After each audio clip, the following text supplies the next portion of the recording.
Hey folks, thanks for tuning in. It's Mark with It's All About Racing. Now as you can see, today we're going to take a look at a 143 scale Spark 2011 Force India VJM04. Now as you can see, it's completely sealed, even all the wrappers on it. I'm going to take it off as we view it together. See Spark 2011. Of course, it's open-sided on both the fronts and the back, and the back of it, has Spark models and Force India, and of course, if we flip it around to the bottom, you have all the legal licensing information you'd expect from a Spark model.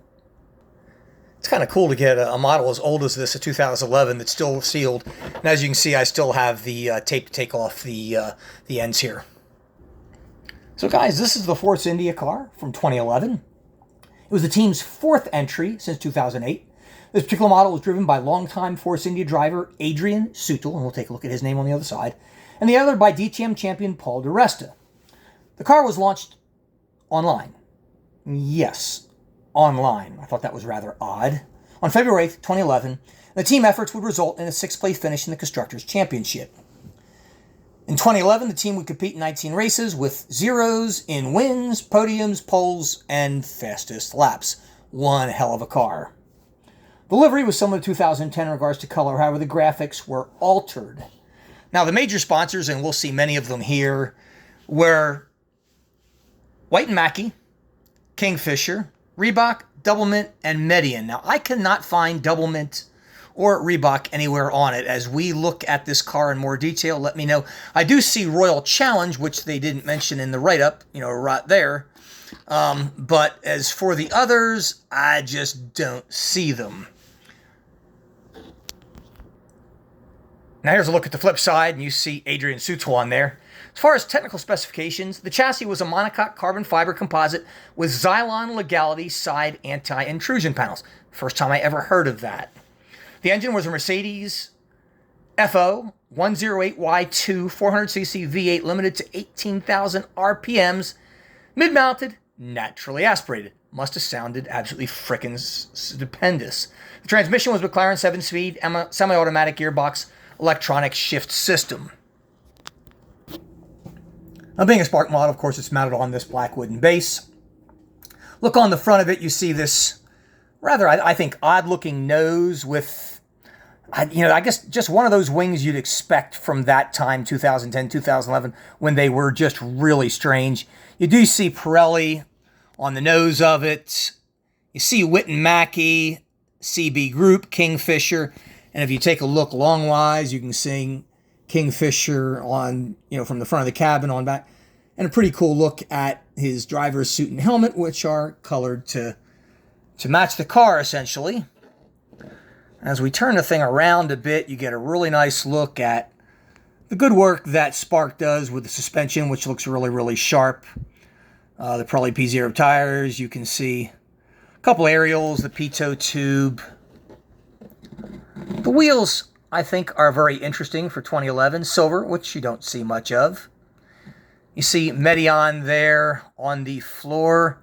And I guess you have these odd-shaped, I guess you might call that a barge board next to the air input there on the side pod. The floor is not particularly spectacular looking.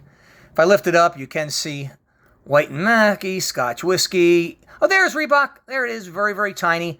They must have paid a hell of a lot of money. It is right there under White & Mackey on the floor, along with a couple others, Lamus and EDAS.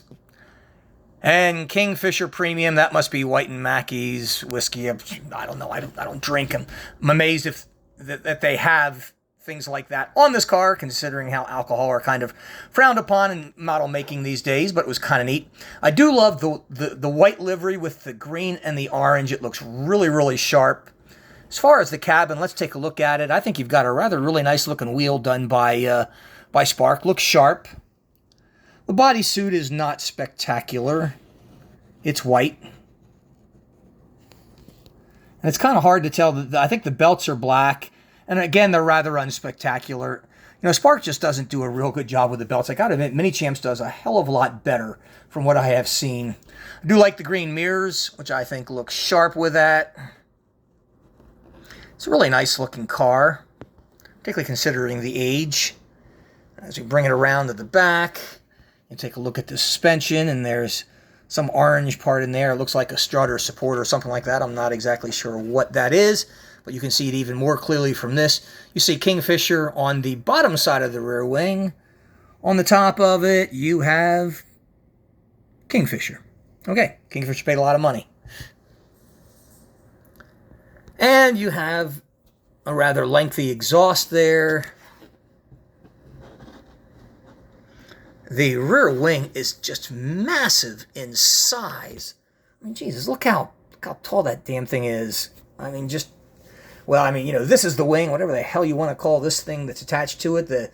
I guess we would call that the end plate in modern days, but it is obviously it's more than that. It's obviously a supporting structure of some sort. If somebody knows more about cars of that era, you can fill me in on that, or fill the viewers in. If you have anything to add, I would certainly appreciate it. See Medion Mobile, which must have been new for 2011.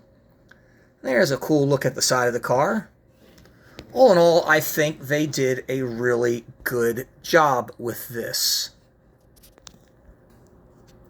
Folks, I don't have much to add to this other than what you've seen here, this being the number 14 car, competing in the Monaco GP in 2011. I think it's a really nice looking car. I was kind of glad to get my hands on this. It was a car from the past, made by Spark, which I think looks really, really good.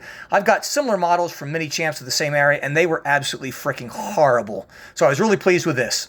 Thanks for watching. See you next time, guys.